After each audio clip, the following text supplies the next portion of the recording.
ব্যস্ত জীবনে বন্ধুদের সাথে আড্ডা বা অতিথি আপ্যায়ন কিংবা তর্কের সময় খানিক গলা ভিজিয়ে নিতে সকলেরই প্রথম পছন্দ চা। সেই চায়ের দোকান করে স্বাবলম্বী হয়েছেন অনেকেই।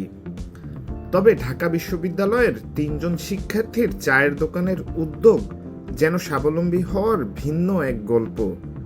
পড়াশোনার পাশাপাশি উদ্যোক্তা হওয়ার নেশায় শিক্ষা জীবনের মাঝপথে নিজ বিশ্ববিদ্যালয়ের হলপাড়ায় চায়ের দোকান করেছেন ঢাবির ৩ শিক্ষার্থী মোহাম্মদ পারভেজ, হাসান জাবের শান্ত এবং শামসুজ্জোহা সৌরভ। তাদের স্বপ্ন একদিন সারা বাংলাদেশ জুড়ে ছড়িয়ে পড়বে তাদের এই দোকানের শাখা। জুলাই মাসে শুরু হয় গণ চা তন্ত্র নামের এই উদ্যোগ। 1 কাপ দুধ চায়ের দাম 15 টাকা এবং একটি পোড়া রুটির দাম 15 টাকা। প্রতিদিন আনুমানিক 400 কাপ চা এবং 200টির বেশি পোড়া রুটি বিক্রি হয় গণ চা তন্ত্র নামক এই দোকানে। 3 জনের এমন উদ্যোগে অনুপ্রেরণা যোগাচ্ছেন সহপাঠী এবং সিনিয়র জুনিয়ররা। আমার কাছে খুব দারুণ লাগছে এবং তারা যে চা বানাচ্ছে, চা বিক্রি করছে, এটা শুধু আমাদের ক্যাম্পাসের সেরা চা না। আমি ঢাকায় বড় বড় হোটেলেও চা খাইছি, আমার কাছে এটা বেস্ট মনে হচ্ছে এবং এটা কিন্তু অরিজিনাল গরুর দুধ। আমি ছোটোবেলা থেকে চা পছন্দ করি এবং আমি জানি কোনটা ভালো চা কোনটা খারাপ চা। তারা ইতোমধ্যে আরেকটি দোকান উদ্বোধন করেছে বঙ্গমাতা হলের ওখানে। আমি মনে করি যে পুরো ক্যাম্পাসে যত কনডেন্সড মিল্কের চা আছে ওগুলো যাতে না চলে, রিপ্লেসমেন্ট হিসেবে তাদের ব্যবসাটা আরও গ্রো করুক। তো শান্ত হচ্ছে আমার ডিপার্টমেন্টের ফ্রেন্ড, আগে থেকে ওরে চিনতাম, কিন্তু আমি জানতাম না ও আসলে এরকম একটা দোকান দিয়েছে। পরে অনলাইন মিডিয়া থেকে আসলে জানা এরকম একটা গণচাতন্ত্র নামে একটা দোকান সে দিয়েছে। সেইখান থেকে আসলে চা খেতে আসা। আমরা চা খাইলাম, পোড়া রুটি খাইলাম, যেটা কুষ্টিয়ার অনেক বিখ্যাত।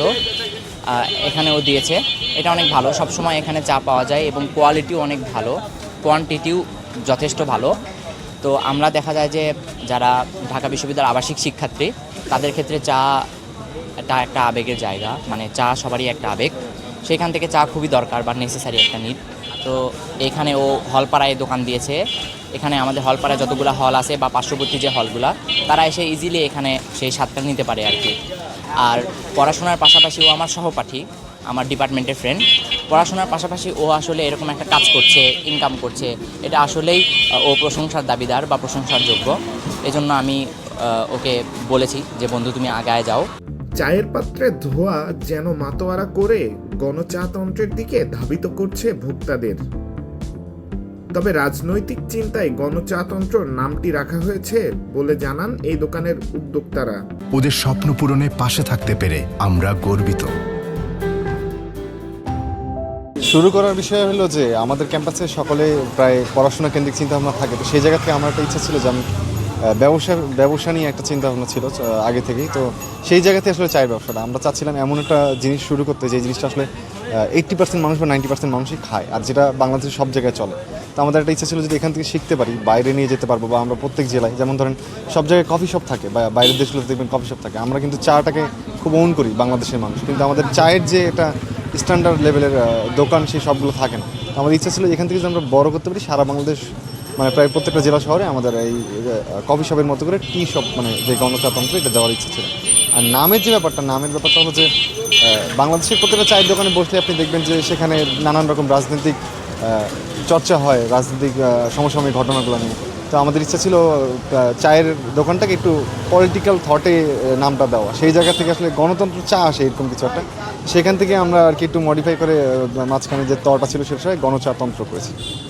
তো ধরেন আমরা যখন এখানে দোকান করি, অনেক ভাইয়ের আছে যে আসার সময় যে বলে যে আমাদের 4th ইয়ার আমরা প্রায় শেষ করে ফেললাম, বা আমাদের মাস্টার্সে আছে অনেকে বলে যে আমরা শেষ করে ফেললাম, কিন্তু আমরা কখনো আসলে এই জিনিসগুলো নিয়ে চিন্তা করিনি। অনেকে আবার বলে যে আমরা অনেকদিন ইচ্ছা ছিল যে কোনো রকম একটা ফুড কার্ট দেওয়ার বা কোনো কার্ড দেওয়ার, তো তোমরা দিচ্ছ দেখে অনেক ভালো লাগে। এই জায়গা থেকে তারা আমাদেরকে অনেক মানে অনুপ্রেরণা যোগায় যে তোমরা করে যাও। তো সেই জায়গা থেকে ভালোই লাগে, বেশ ভালো সাড়া পায়। আমার নাম Mohammad Shamsuzzoha Sourav, 22-23 session, criminology department. ভাই ব্যবসাটা মূলত শুরু করছে হচ্ছে আমার বন্ধু সৌরভ, আর জুনিয়র হচ্ছে শান্ত। যখন দেখতেছে যে হচ্ছে ক্লাস শেষ হয়ে যায় 3টা-4টার দিকে, কিন্তু হচ্ছে এরপর সময়টা হচ্ছে 8টা বাজে বা এমনি কোনো প্রোডাক্টিভ কাজে এদের কাজ নাই। তো এই যাতে সময়টা প্রোডাক্টিভ কাজে ব্যবহার করা যায় এবং হচ্ছে কিছু উপর ইনকামও হলো এবং আমার অভিজ্ঞতাটাও হলো, এর মধ্য দিয়ে হচ্ছে মানে এই বিষয়টা সামনে রেখে মূলত ব্যবসাটা শুরু। এটাই ভাই মূলত। আর হচ্ছে গণচাতন্ত্র বলতে ভাই মানে গ্রামের চায়ের দোকান থেকে না হচ্ছে শহরের চায়ের দোকান, সব জায়গায় আপনি দেখবেন হচ্ছে যে পলিটিক্স নিয়ে সবচেয়ে বেশি কথা হয়, যে সবাই পলিটিক্স, এই দল ওই দল।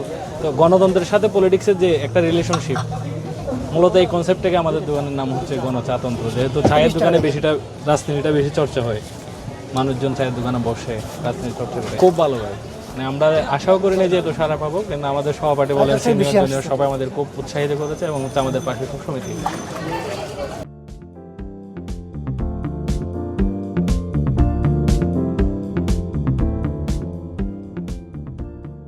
ঢাকা বিশ্ববিদ্যালয়ে 3জন শিক্ষার্থীর যে উদ্যোগ, সেই উদ্যোগ যেন বাংলাদেশের চাকরির বাজারের মন্দার ঠিক বিপরীত চিত্র। 3 শিক্ষার্থীর এই উদ্যোগ সবার কাছে হয়ে উঠেছে আদর্শ। আজবার রাজ, বাংলা নিউজ, ঢাকা।